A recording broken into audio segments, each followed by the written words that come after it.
pala galit na galit yung mga DD-shit kay Congressman Abante kasi mga kababayan, nung nagkaroon ng Quadcom hearing 4 days ago, binira ng matindi ni Congressman Abante etong si Duterte. Una pa lang mga kababayan, talagang una pa lang na statement ni Congressman Abante, talagang tamang-tama na dito po kay Duterte at saka sa mga DD-shit. So ngayon, pakinggan po natin mga kababayan, etong unang statement ni Congressman Abante patungkol po dito sa nagawa nilang or naibigay nilang boto kay dating Pangulong Duterte na kung saan ang tingin ng mga DD-shit isinusumbat daw nitong si Congressman Abante. So ito ay play na po natin.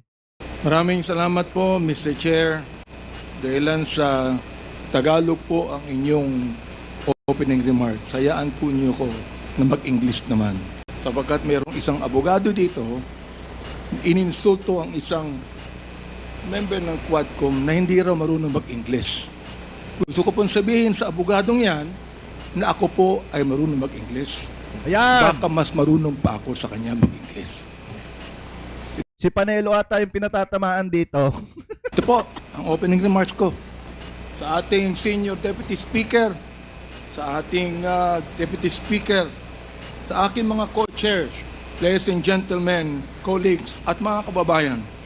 Today marks a significant development in our ongoing inquiry.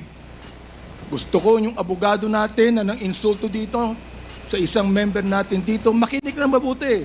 At i-correct niya ang English ko kung kinakailangan. For the first time, former President Rodrigo Duterte will appear before this committee to answer questions posed by his members. I would like to begin by thanking him for his presence. Thank you, Mr. President. Sabi ni Ate Libra, October 1 Squad Forever, hindi pananumbat, pinapaalala lang kay Digong na dapat huwag siyang mayabang dahil minsan ang mga tao nakatulong sa kanya upang maging presidente. Yes, pero ang tingin ng mga DD-shit dyan, pananumbat daw. Anyway, pagpatuloy pa natin. For coming here. Rest assured po that Congress recognizes your role as our former president, and we will extend to you the respect that the position deserves. Maraming salamat po. Respect, but not deference, Mr. Chairman. However, my friends, colleagues, let me draw a clear line here. While we should be respectful, we cannot be differential. Mga kababayan, watching today with us, it is important to stress that respect and deference are two different things. It is vital that we, as representatives of the people, remember that distinction, because our ultimate allegiance is not to any one individual, no matter how high their office. We answer to a power greater than any president. We answer to the Filipino people and to God. As Scripture reminds us in Romans 10:3, and I quote, "Since they did not know the righteousness of God and sought to establish their own, they did not submit to God's righteousness." Our fidelity belongs to the Lord alone. Our mission is to seek the truth, and we shall not be swayed from that path. As we have said time and time again, we have organized this inquiry with a solemn purpose to recommend avenues for justice to be served, seek accountability, and uncover the truth as we adhere to the rules of inquiries in aid of legislation. And inherent to this is our moral obligation to stop the vicious cycle of extrajudicial killings against our people who cannot defend themselves, to stop the blatant violations of our Constitution and our laws by scheming individuals and criminal syndicates, and to abate the social menace of illegal drugs. It is our sincere hope that the former President's presence here today will aid this objective, not hinder it. Today, we ask everyone here, including the former President, to speak openly and honestly as this inquiry's goal is not to cast blame for its own sake, but to serve the cause of justice. Mr. Chairman, marahil po, hindi na ako nakikilala ng ating former president. Magpapakilala po muli ako. Mr. President, ako po si Bishop Benny Abante, ang Pangulo ng Bible Mode, Bible Believers League for Morality and Democracy, na mayroong 6,000 churches sa buong mundo. Kung naalala niyo, Mr. President, bago kayo tumakbo and you were still deciding to run, Tingnan nyo ha kung panunumbat ba yan or pagpapaalala. Kasi magkaiba yon mga kababayan. Yung nanunumbat kasi, medyo masakit na salita yun eh. Pero yung nagpapaalala mga kababayan, ipinapaalala lang nila kay Duterte na wala sana si Duterte sa posisyon niya at hindi sana siya naging presidente kung hindi siya tinulungan at sinuportahan ng mga kababayan Pilipino po natin. Kasama na etong sina Congressman Abante mga kababayan. Kasi unang-una, yung panunumbat kasi yun yung isang bagay na may hinihingi ka na hindi ka napagbigyan at isinusumbat mo yung mga magagandang nagawa mo dun sa isang tao. Kumbaga, tumulong ka ng may hinihingi kang kapalit. Ngayon mga kababayan, ito pakinggan natin. I was invited by a common friend to meet with you. And we did at the Fairmont Hotel in Makati. I hope that you would remember that. With me are two pastors. And we prayed together. I prayed for you, asking the Lord to give you the right decision to run for the presidency. I do not know you from Adam, Mr. President. But I believe in your cause. I believe in your plan. And because of this, Mr. President, I work hard to campaign for you. Many of the pastors of the Baptist community voted for you. Gusto ko pong marinig ito ng mga DDS trolls at DDS vloggers. Banatae, makinig kayo ha. At yung mga DDS dyan, makinig kayo ng mabuti. Kasi unang-una mga kababayan, kaya nanalo si Duterte hindi dahil sa DDS. Kaya nanalo si Duterte, eto para maliwanag sa lahat. Dahil po yan sa mga Marcos loyalists at dahil po yan sa mga katulad ni na Congressman Abante na sinuportahan etong si Duterte nung panahon niya. Kasi nung panahon mga kababayan ni Digong, wala pa namang DDS na nung tumatakbo siya sa pagka-presidente, wala pa namang mga DDS supporter. Merong DDS, edi yung Davao Death Squad, mga kababayan. Pero yung DDS supporter na sinasabing marami, wala mga kababayan. Ang meron lang mga Marcos loyalists na sumuporta at nagtiwala kay Duterte kasi nga no choice. Mga kababayan, ano po? So ngayon, ipagpatuloy pa natin. Na tumitira sa amin at sinisira ang aking reputasyon. Gusto kong sabihin sa kanila, ilang boto ba ang ibinigay nyo kay former President? Yan. Ako po, Mr. President, libu-libong boto ang binigay namin sa inyo. Nagpasalamat ba kayo sa akin? Hindi. Nilapitan niyo po ba ako? Hindi. Mabuti pa, Senator Bongo, Mr. President, nagpunta sa aking simbahan at nagpasalamat sapagkat sinuportahan namin kayo at siya, Mr. President.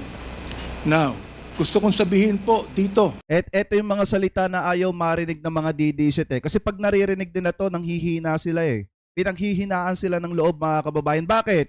Kasi nung panahon nga naman ni Duterte, wala nga naman talaga mga kababayan na wala nga naman talaga mga DDS nung panahon na tumatakbo siya noong 2016. Ang meron lang talaga yung mga katulad, yung mga tao na katulad ni Congressman Abante na nagtiwala at sumuporta kay Duterte kasi nga no choice. At yung mga Marcos loyalists na sumuporta kay Duterte dahil sa sumuporta kay Digong, etong mga Marcos. Mga kababayan, ano po? So ngayon, ipagpatuloy pa natin. Sa Quadcom na ito, ako ba'y lumapit sa inyo para humingi ng pabor? Yan. Hindi po. Ako ba'y lumapit sa inyo para magrekomenda ng justice, magrekomenda ng general, magrekomenda ng cabinet secretary? Hindi po. Hindi ako nagpunta ng Malacanang nung kayo nanunungkulan sa loob ng 6 na taon. Isang beses lang. Ako po ay nagsabi kay Senator Bongo, kung maaari na makapag-usap po tayo. Pumayag po siya. At nag-usap po tayo, if you would remember that, Mr. President. Nag-usap tayo. Payuko-yuko si Panelo, mga kababayan eh. Pansinin niyo mga kababayan, pagka tumututo kay Digong yung camera, payuko-yuko etong si Panelo. Kasi siguro, siya yung tinutukoy dyan mga kababayan, na pumuna dun sa isang kasamahang congressman, nitong si Congressman Abante. Diba, pinupunan nila na hindi daw marunong mag-English mga kababayan. Siguro, si Panelo yung tinutukoy dito. Pero pakitama na lamang po ko kung ako po ay mali. Anyway, pagpatuloy pa natin. Boto ang binigay namin sa inyo. Nagpasalamat ba kayo sa akin? Hindi. Nilapitan niyo po ba ako? Hindi. Mabuti pa, Senator Bongo, Mr. President, nagpunta sa aking simbahan at nagpasalamat sapagkat sinuportahan namin kayo at siya, Mr. President. Now, gusto kong sabihin po dito sa Quadcom na ito, ako ba'y lumapit sa inyo para humingi ng pabor? Hindi po.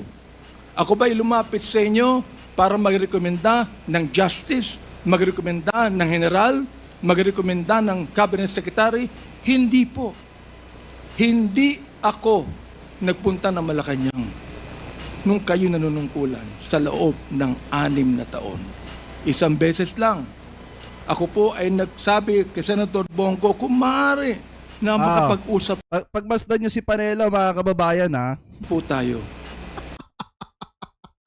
Payuko-yuko na lang si Panelo mga kababayan kasi soplak, sapul na sapul siya dito. Kung siya yung tinutukoy ni Congressman Abante, kasi nga naman mga kababayan, sila kasi feeling nila sila lang yung matalino. Ayaw na ayaw nila mga kababayan, gustong-gusto pala nila na nakikita na yung mga congressman nagkakamali kasi gusto nilang punahin yan. At gusto nilang palabasin sa publiko na sila lang yung magagaling at matatalino. Pero ngayon, tago sa puso nila yung sinasabi ni Congressman Abante. Kaya nga nag-iiyakan yung mga DD-shit sa open remarks nitong si Congressman Abante kasi tagus talaga mga kababayan dahil wala naman nga talagang DD-shit nung tumatakbo etong si Duterte. Ang meron lang yung Davao Death Squad. Ano po, anyway, pagpatuloy pa natin. Pumayag po siya at nag-usap po tayo, if you would remember that, Mr. President. Nag-usap tayo confidentially. Ano pong ginawa ko? Binuksan ko po ang Biblia. Ipinakita ko sa inyo na walang ibang tagapagligtas kundi ang Panginoong Kristo. Ipinakita ko sa inyo ang maaaring magbago ng buhay natin, walang iba kundi ang ating Panginoon. Sinabi ko sa inyo ang nakalagay sa John 3:16, for God so loved the world that He gave His only begotten Son, that whosoever believeth in Him should not perish, but have everlasting life. Binantayan ko ang inyong panunungkulan. Nakita ko na maganda ang plano nyo. Nakita ko po, Mr. Chair, na ayaw ng Pangulo na itong bansang Pilipinas mahulog sa kamay ng mga drug lords at drug. O yan, dito sa part na to mga kababayan, tuwang-tuwa dyan ng mga DD-shit. Bakit mga kababayan? Kasi akala nila, etong si Congressman Abante natakot kay Duterte kaya bigla ang kumakabig. Pero hindi nila alam mga kababayan, kasunod na mga binibitawang salita ni Congressman Abante dito, soplak na naman dito etong si Digong. Ano po, anyway, pagpatuloy pa natin. Drug traffickers. Maraming salamat po sa inyo. Nagsimula kayo ng war on drugs. Kami mga kapastoran, believe po sa inyo, sa inyong ginawa. Sabi nyo, 6 months lang, kaya nyong tapusin ang war on drugs na ito. Inabot po kayo ng 6 na taon. Hanggang ngayon, meron po tayong war on drugs. Hindi po namin nakalain, Mr. President, na sa war on drugs na yan, mamamatay ang more than 30,000. Yan! Mr. President. Hindi ko akalain na more than 7,000 na mga drug pushers ang mamamatay sa kamay ng mga kapulisan at sa kamay ng mga riding in tandem.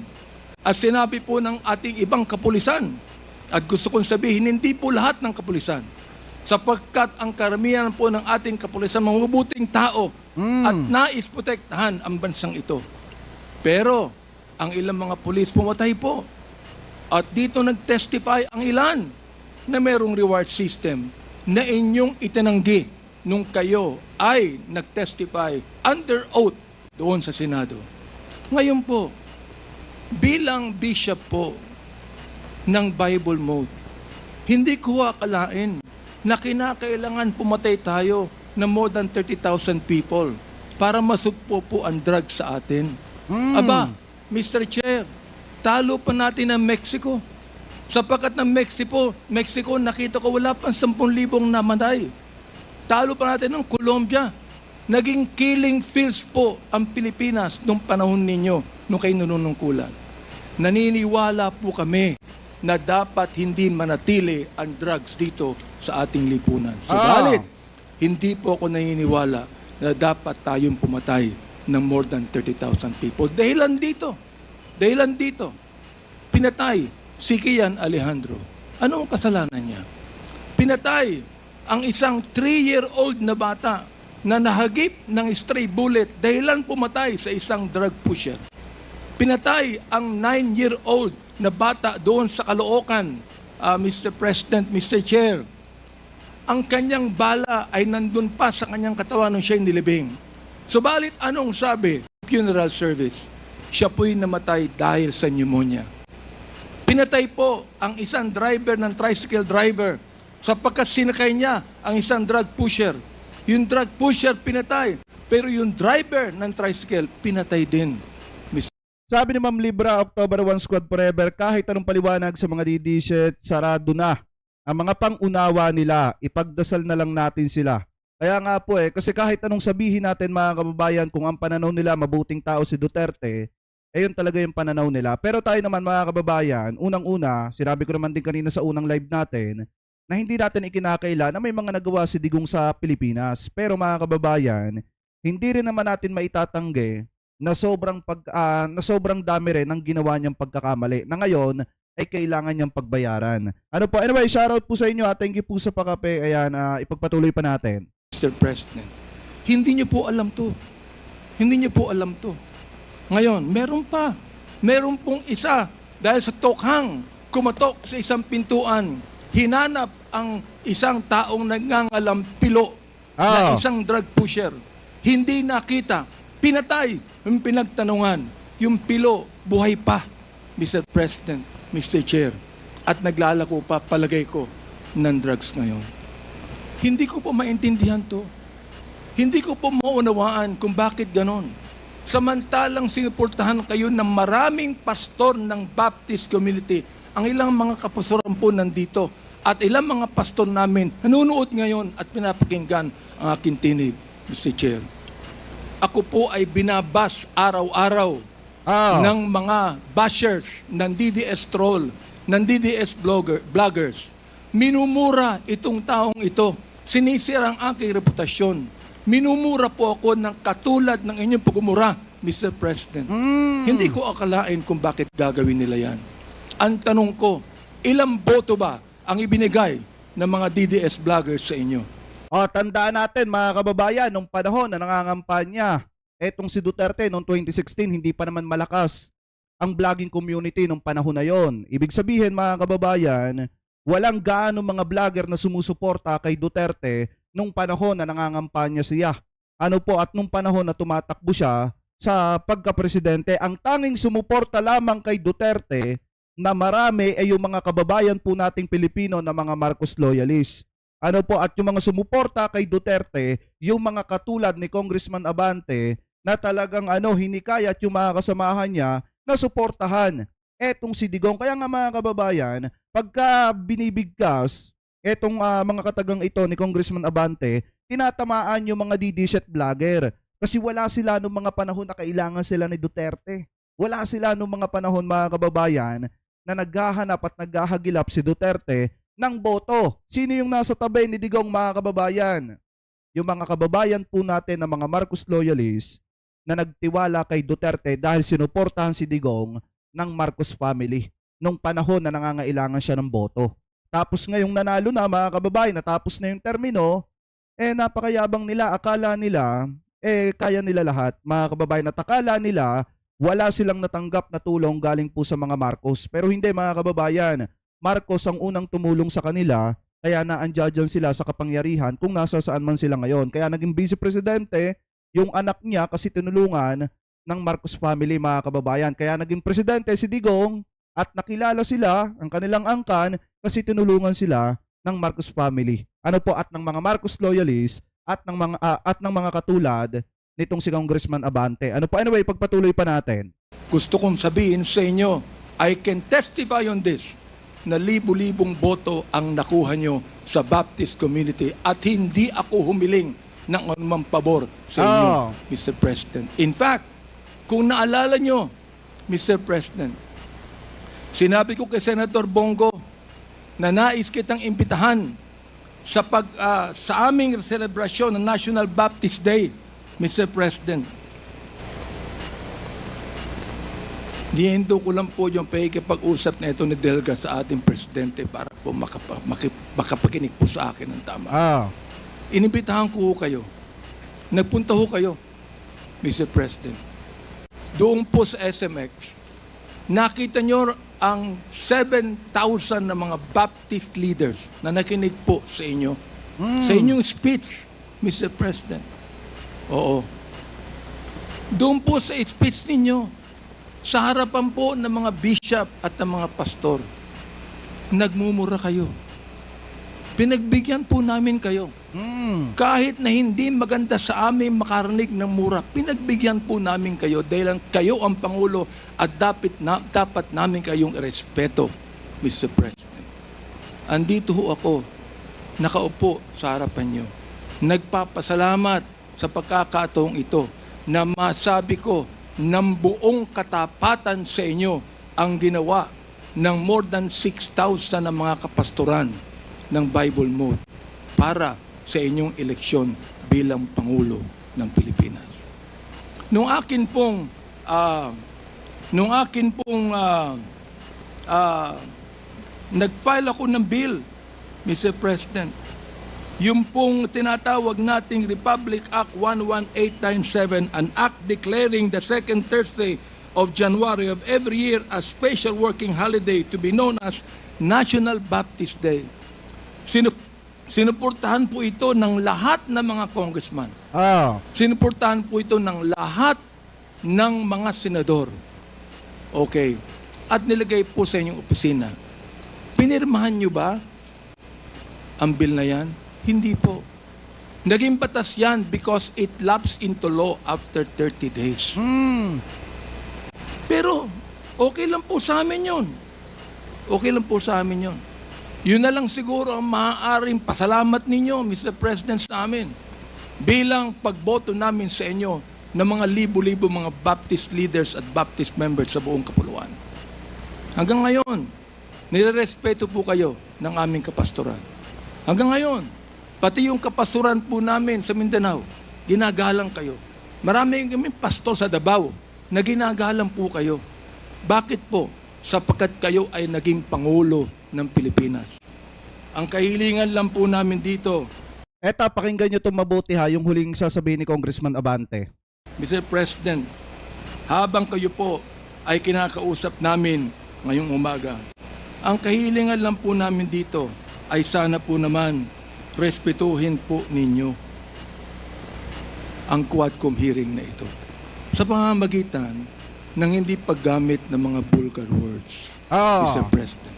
Sapagkat gusto kong sabihin sa inyo bilang warning na kapag kayo po ay nagmura sa Quadcom hearing na ito, I will make a point of order on you.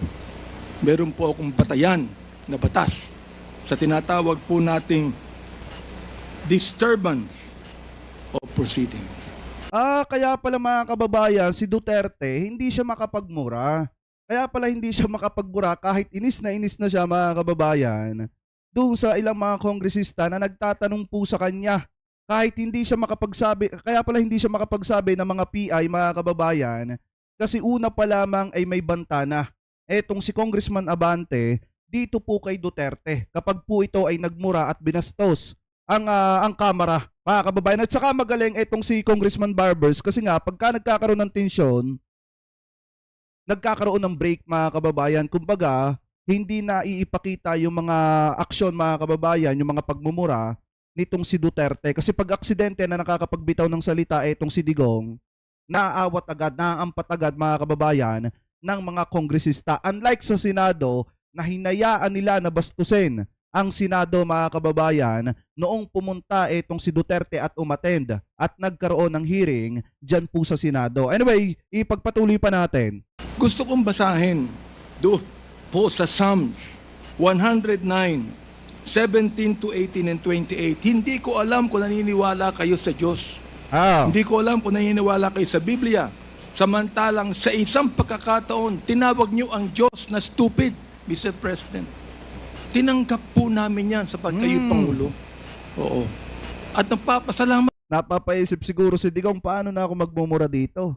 Matatapos yung hearing nang hindi ako nagmumura. Anyway, ako. Patuloy Hanggang pa ngayon natin. po, buhay pa kayo. Kahit na po tinawag niyo ang Diyos na isang estupido, Diyos. Oo. Hindi ko alam kung katanggap-tanggap yan sa lahat na mga nakikinig sa akin ngayong umaga. Pero ito po, gusto kong basahin sa inyo bilang isa rin namang warning. Sa wikang Tagalog, babasahin ko.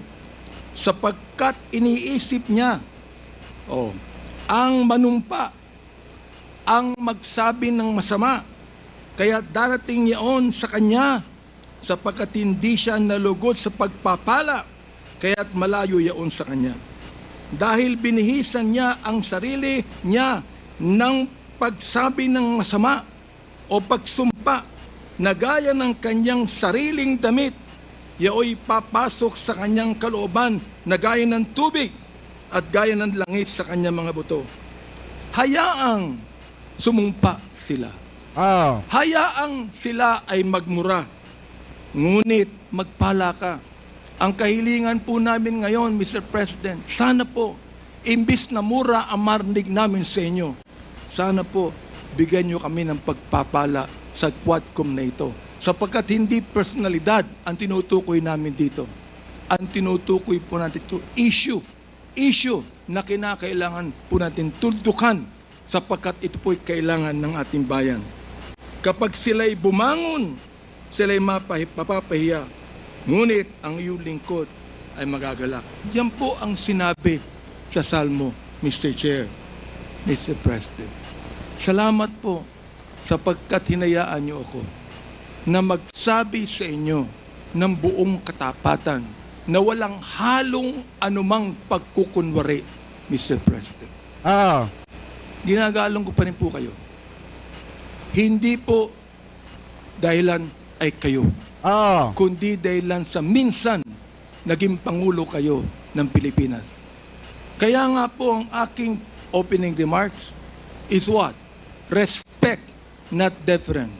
We are not here to give you obeisance. We are not here to give you obedience. We are not here to submit to you.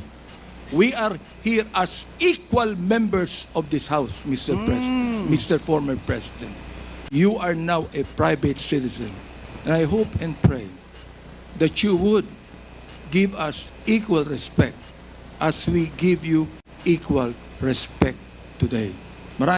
Yon, natauhan mga kababayan siguro si Duterte dito kasi unang-una, sinabi sa kanya ni Congressman Abante na nire-respeto niya etong si Duterte hindi dahil sa si Duterte siya. Mga kababayan, kung hindi dahil minsan siyang naging presidente, naging pangulo ng Republika ng Pilipinas at ipinaalala niya kay Duterte na private citizen na lamang po siya, mga kababayan, at once na magkamali siya, pwede siyang makontempt dito sa Kamara. Kaya kung mapapansin nyo mga kababayan, natapos lahat-lahat yung hearing, naging mabait etong si Duterte. Medyo nagkaroon nga lang ng problema kasi na high blood siya, uminit yung bait niya, kaya former Senator Trillanes at saka dito kay former Senator Laila de Lima. Pero hindi natin narinig yung sobrang pagmumura, mga kababayan, or yung puro mura ng katulad ng narinig natin dun po sa Senado. Kaya kung titingnan natin mga kababayan, kung mapapansin nyo din naman, lahat ng atensyon ni Digong ay na-focus kay Congressman Abante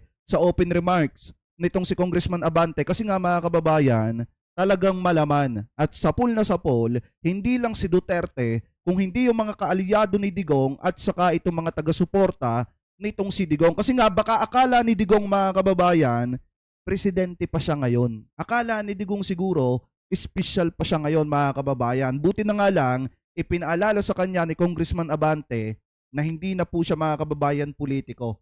Private citizen na lamang po siya mga kababayan. Kaya dapat matuto siyang makioperate.